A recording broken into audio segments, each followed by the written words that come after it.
You are listening to C-Suite Perspectives, a podcast by the Conference Board.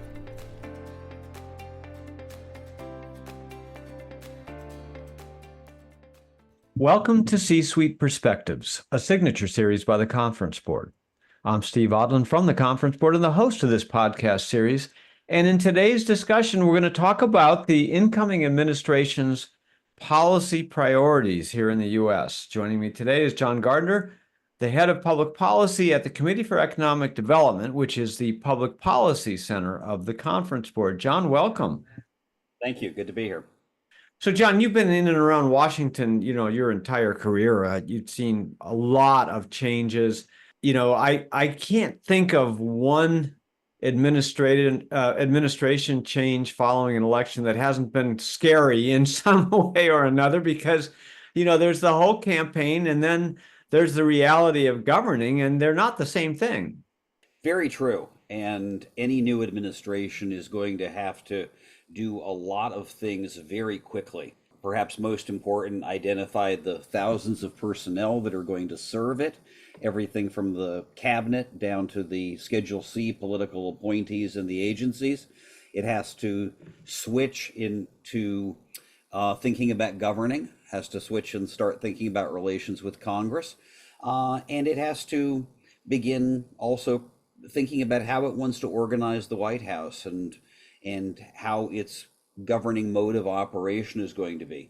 It's been very interesting in this transition, though, that thus far the Trump transition team has chosen not to participate with the official transition being run by the General Services Administration. Instead, they're working themselves with a transition team and also using some outside groups like the America First Policy Institute to help identify and vet potential candidates. What are the pros and cons of that? Because you keep hearing about that, but materially, does it matter? I think it matters for a couple of reasons. First, if you participate in the official transition, that gives the transition teams looking at the various agencies the right to come into those agencies and to meet with current officials and to start thinking about, the major issues they're going to have to deal with early on and other types of issues like that. Here is pledged a smooth transition, but I think it's going to be a little more challenging if they don't have access to the agencies themselves at the typical level. Okay, now some of their priorities will be strategic in nature. There will be policy priorities that are important to them for a variety of reasons, and we'll talk about some of them. Some of them are kind of thrust on them, you think of either geopolitical issues or you think of timing on expiration of tax bills, the tax cliff, and all those kinds of things. So let's just kind of step through some of these policy areas. And, just off, I know, we're not asking you to give you any inside information, but just, based on your judgment, what do you think the top three priorities will be? I think in terms of domestic policy, the top three priorities are going to be tariffs, immigration, and getting the tax bill through quickly, with an honorable mention here for regulatory reform. Tariffs and immigration were very strong features of the campaign, direct promises. They are going to want to do something or a series of things very early on to show that they're keeping those promises. And then with regard to the tax bill, I think that the fact that it is now triple Republican control means that they would like to move on an expedited basis to get the tax bill done so that it doesn't have to come to the end of next year when these tax cuts from 2017 expire. And I think they would like a relatively clean bill, if possible, just to get it through more quickly.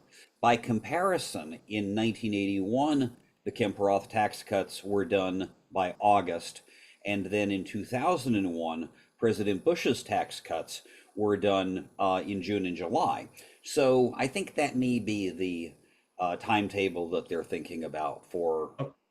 Okay, and we're talking about the 2017 tax bill, which has several provisions expiring at the end of 25. And I think your point is that in order to allow businesses and individuals truly to plan, because you've got to understand your cost of capital and your cost of borrowing and all that. In order to plan, you really have to know what the tax structure is going to be. And besides which, they may not have a majority for that long. I mean, it's we have another election in 2 years, and it could be that they lose the Senate and lose the House at that point in time. We don't know, and that's not what we're trying to talk about. But it really is a compressed period of time to to act here. Absolutely. I mean, any new administration has a limited period where there's goodwill, where it's easy to get things done.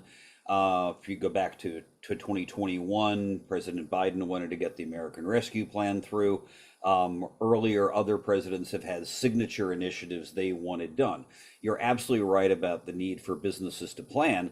And also, some of these tax cuts actually expire at the end of 2025, so the rates would kick back to much higher rates, which I don't think anyone in Congress really wants, and that puts pressure on the Congress to get it done and to get it done early.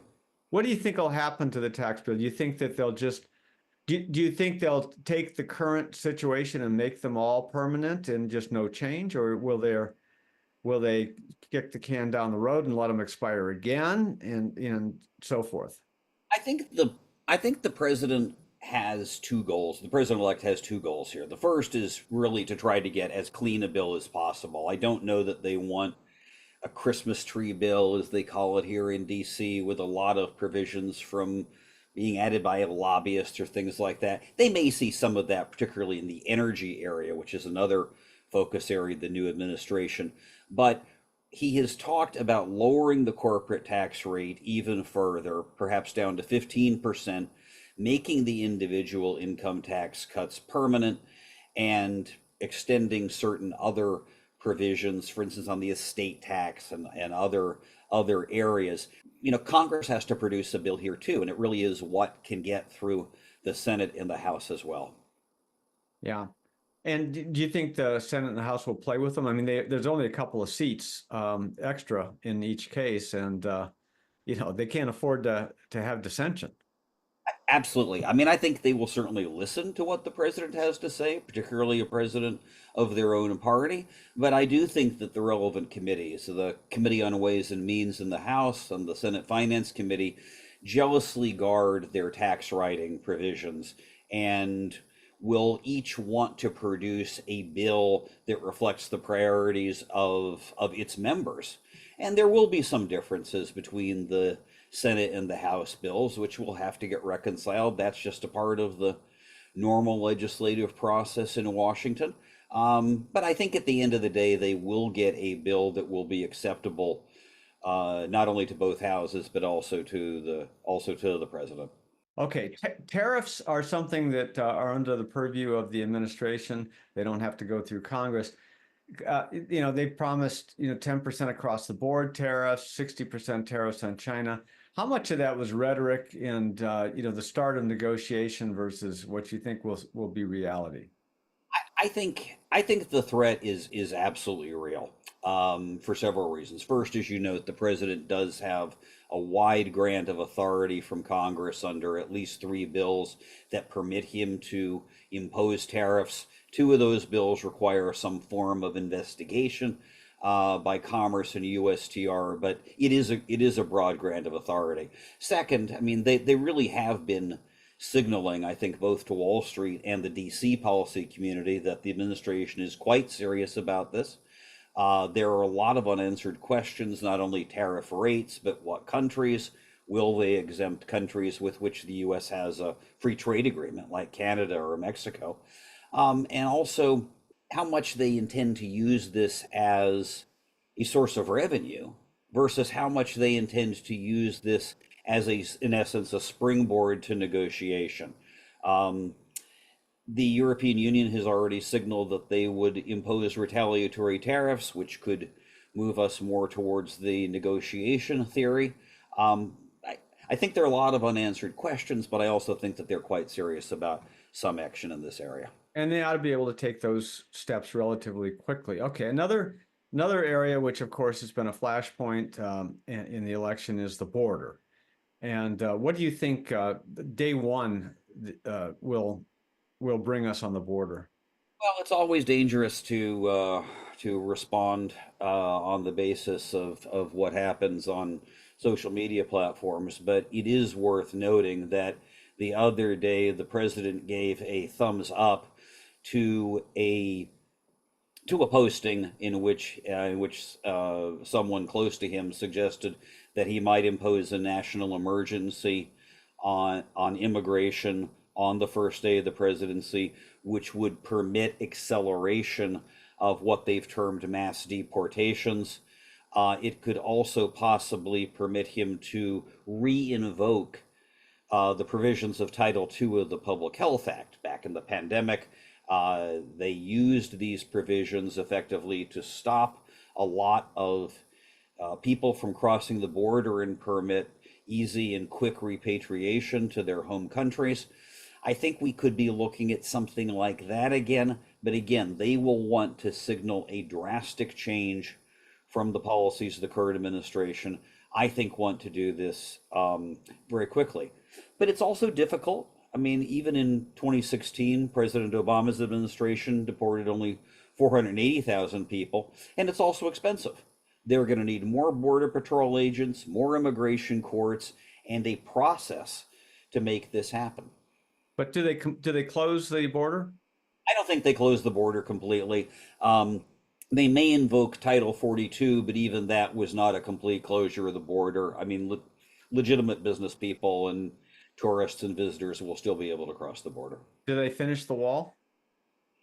I think he'd like to. I think that depends on the level of appropriations that Congress gives for that purpose, or whether they're able to reallocate money from other accounts as they tried in the first administration. I think they would be well advised as well to make a request to Congress for additional Border Patrol agents and additional immigration courts, which might make this process a little more regular, if that's the way direction they'd like to go.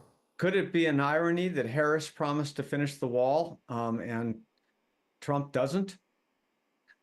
It could be. I do think the Congress will look seriously at whatever request the president would make for funding for the wall, but that could happen. I mean, depending on court cases that overtakings of land and things like that. So. Okay, going on to energy, we're back to drill, baby, drill. What does that mean? Because there's only so many places you can go. Does that mean he opens up Anwar and other government-owned lands to drilling and starts issuing permits for that? How does that work? I mean, he could well expand permitting on federal land. I mean, the Biden administration did this as well. They actually issued more permits in the last couple of years than in the last couple of years of the Trump administration. But now I think companies are going to have to decide, do they want to go ahead and start drilling? Are the economic conditions right for that? He clearly wants a dramatic expansion of U.S. oil and gas drilling. He will certainly reverse the current moratorium on the building of new plants, LNG plants for export. He will certainly reverse the rules from the current administration that have tended to promote electric vehicles, the fuel standards, the emission standards. I think he'll also reverse the Biden administration's regulation on methane. One question in my mind is how far they would like to go in nuclear. It's still very, very expensive to permit and to build a nuclear plant, but I think they may also try to make some moves in that direction if they can. Yeah, I think from the start of planning to, to turning it on, so to speak, we're up to what, 15 years? Yes, I've forgotten how many years that new plant that just came online in Georgia took, but it was something in that ballpark, I believe. Yeah, so in order to truly be carbon free and have a base load, you have to use nuclear, and you have to do it safely, and you have to get these models approved, and you've got to have a plan to deal with disposal of fissile material, and then the security around that. So it does take time, and even if they kind of grease the skids on, the permitting from an environmental standpoint. You got a lot of other check marks to make here. Absolutely. I mean, there are two designs for these small modular reactors that have been approved. The one has already been built in Ontario, so if they can build it, I don't see why we can't. But even with those designs getting approved, companies still have to make the decision, a long-term decision, to make these investments in those plants. We're talking about the new administration's priorities. We're going to take a short break and be right back. What does the future of work mean for your employees? How will your company navigate ESG? Will there be a global recession? At the Conference Board, our experts translate the latest research and economic analysis into insights and real-time problem solving for your organization.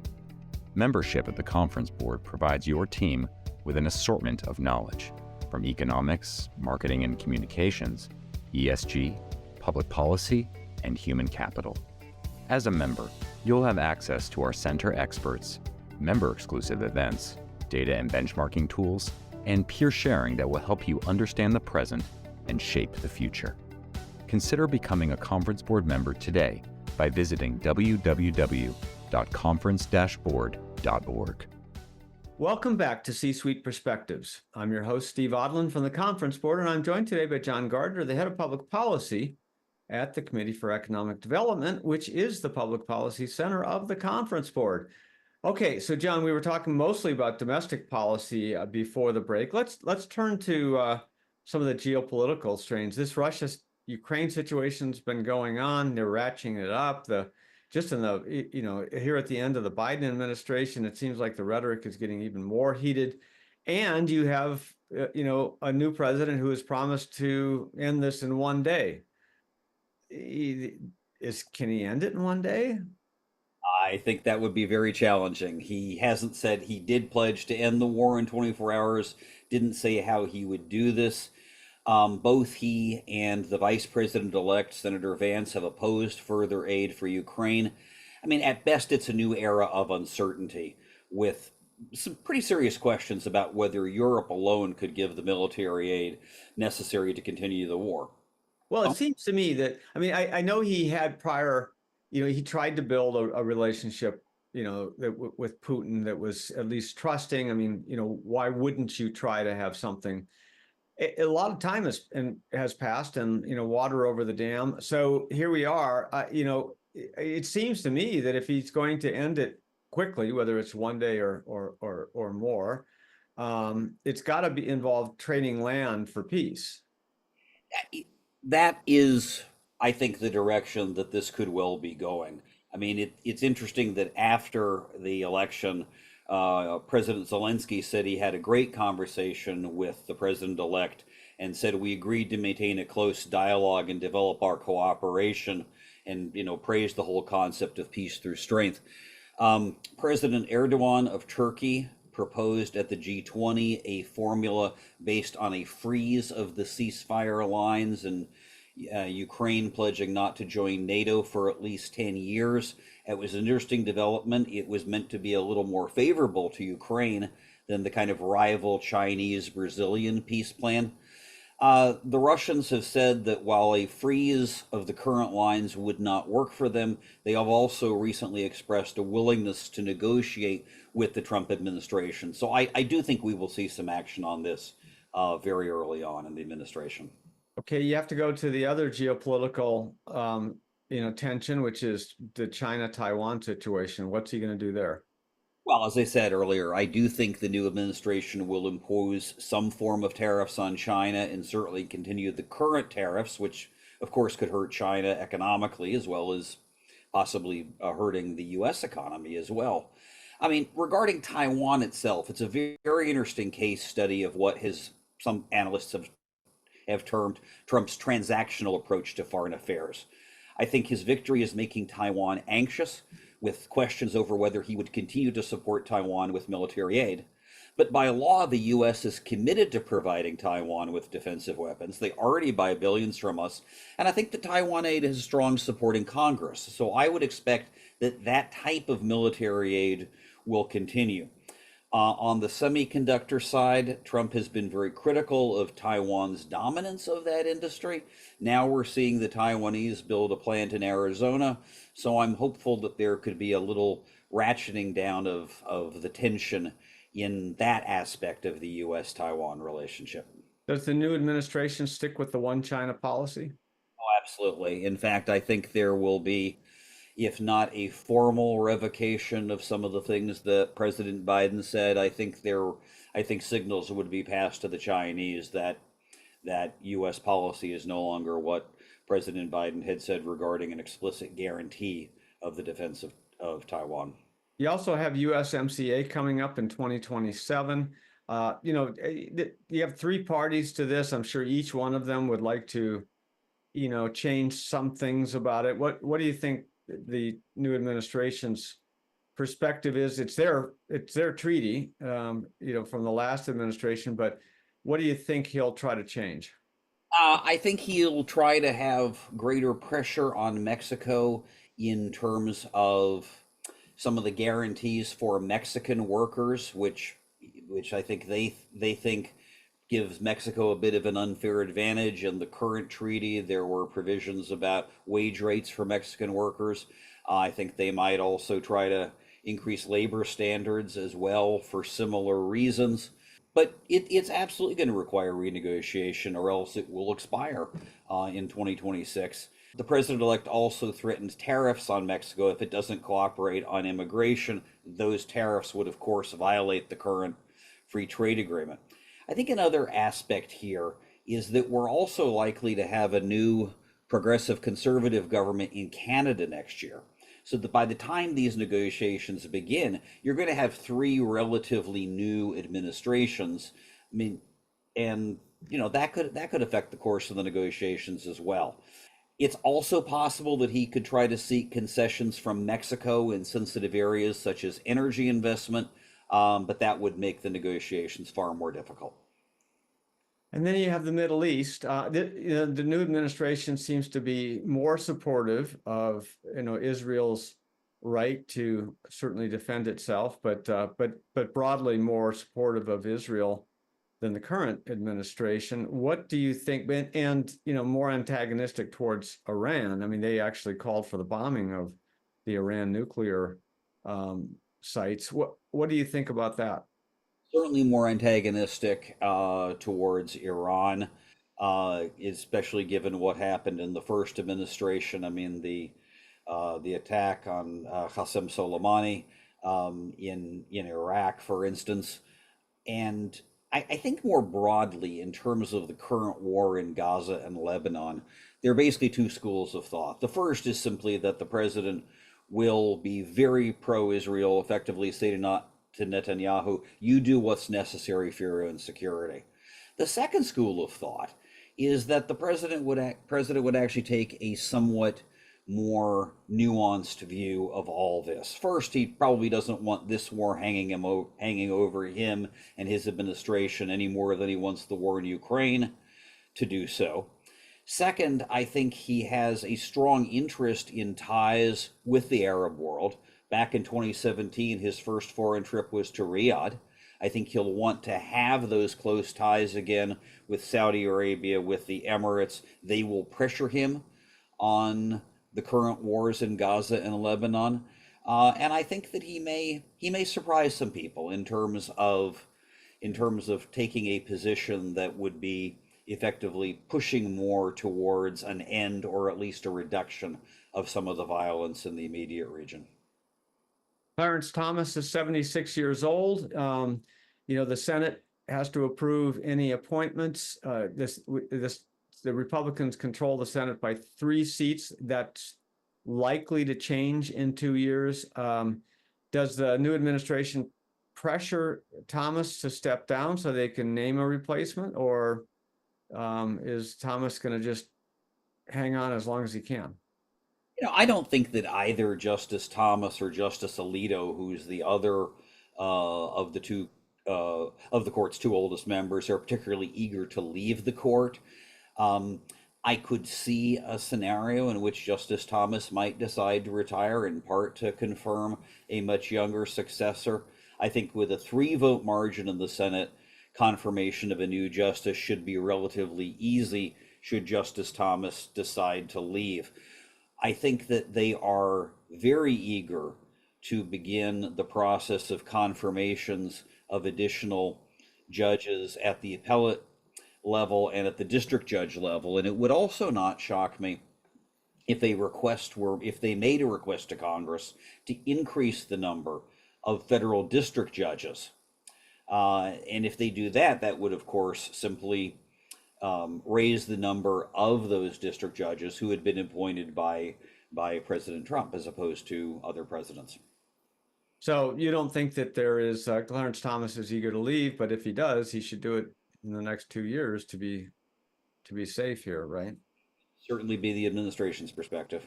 Yeah. So we talked about the border a little bit, but you have all these undocumented people here. The numbers vary depending on whose numbers they are. Anywhere between 10 and 20 million people that have come in. It looks like so there was the campaign on sending them all back, mass deportations. So you have some people saying he's going to deport 20 million people. In fact, what we hear from his from some of his appointees is that we're talking only about criminals and gang members, which is a relatively small percentage of that. What do you think? I mean, that's certainly where they would like to start. And I think that gets to what we discussed earlier about the practical difficulties, not least the cost of these so-called mass deportations.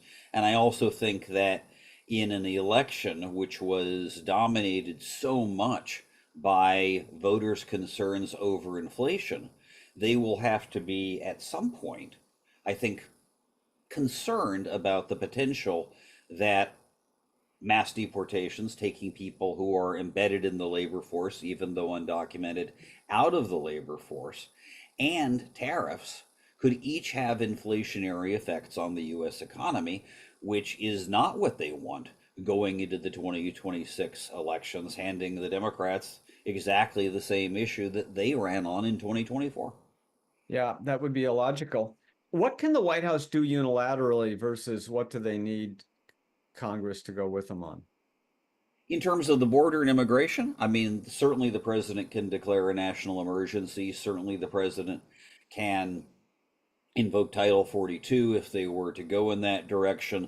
They can try to repurpose some funds for immigration. In fact, I mean, we saw this even under the current administration, where some funds that the Federal Emergency Management Administration had, not for disaster relief, but for other FEMA purposes, was in fact repurposed to address the crisis at the border. I think they'll be doing some of that, and then also make requests for higher appropriations for the Department of Homeland Security for the border as a part of the regular congressional appropriations process. But yes, I think they'll need more Border Patrol agents, more immigration courts. Those sorts of things will require Congress to provide the money.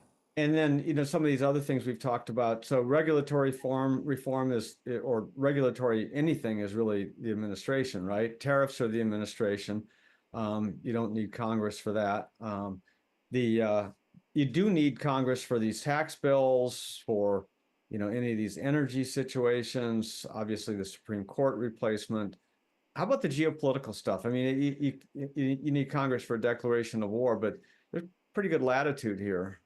Very strong latitude in terms of the conduct of foreign policy, the deployment of U.S. troops, allocation of aid that has been approved by Congress. But at some point, they are going to have to decide how much of an increase in defense spending, if any, they want for fiscal year 2025 and fiscal year 2026.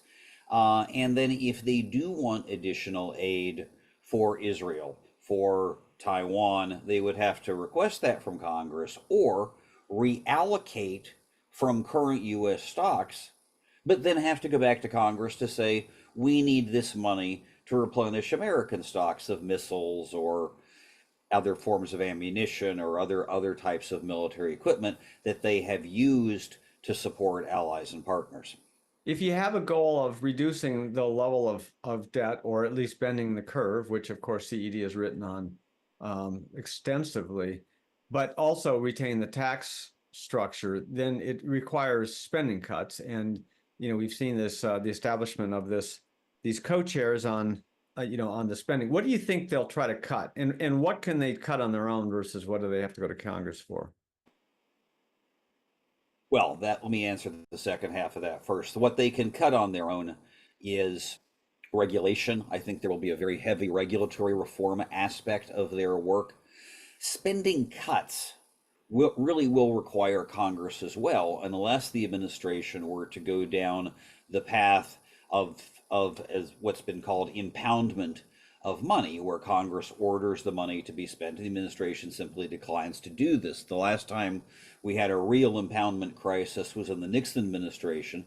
Congress responded by enacting the Impoundment Control Act of 1974, which restricts the president's authority in this area. They may be tempted to challenge that a little bit in court, but I think more broadly, what they would do in terms of budget cuts is to make considerably lower baseline requests to Congress first. Second, try to attack what everyone's favorite thing in Washington: waste, fraud, and abuse. I can definitely see reforms in the Medicare and Medicaid program, which could have the effect of reducing spending, reducing certain types of care, or access to certain types of care, or things like that, that would have savings. Vivek Ramaswamy the other day spoke about Social Security. I don't think the president would go there, simply because he had been so clear in the campaign that he would protect Social Security. So I think you're talking about reductions in the budgets of the federal agencies, regulatory reform, and on the analogy of the Grace Commission under the Reagan administration, identifying areas where they recommend that Congress cut, and with a Republican Congress, some of those might actually get through. Well, we'll see. They are moving through the appointments very quickly. It looks like they're ready to hit the ground on January 20th, and we'll see which items they go after first. But as we all know, the Bush administration started as the education administration, and the immigration reform administration, and a little thing called 9/11 kind of intervened. Absolutely. I mean, we live in an unpredictable world, not only geopolitically, but in other ways too. I mean, what if there were a California earthquake? What if there were the Yellowstone caldera exploded? I mean, what if there were to be another pandemic? I mean, the possibilities for events derailing or changing the course of an administration and what they have to spend their time on are potentially limitless. And that is, of course, something that could happen to this administration as well. I mean, when Harold Macmillan, British Prime Minister, was asked what would guide his administration, he famously responded, "Events, dear boy, events." And so I think you're absolutely right that one of the reasons they need to start strong is not only that they felt they started very slowly in 2017 and they want to do it differently this time, but also because there is this limited window at the beginning of administration to get things through Congress before Congress starts thinking about the next election, and before other events might interfere to change the types of things they spend most of their day on. And of course, he only has 4 years, so he's essentially a lame duck, not too long after the start. So that's very true, and I think that's one of the reasons why they are looking at executive actions and pushing the envelope a little bit in terms of what the executive is able to do. John Gardner, thanks for being with us today and giving us the view from Washington. Thank you so much. Great to be here. And thanks to all of you for listening to C-Suite Perspectives. I'm Steve Odland, and this series has been brought to you by the Conference Board. You have been listening to C-Suite Perspectives, a podcast by the Conference Board.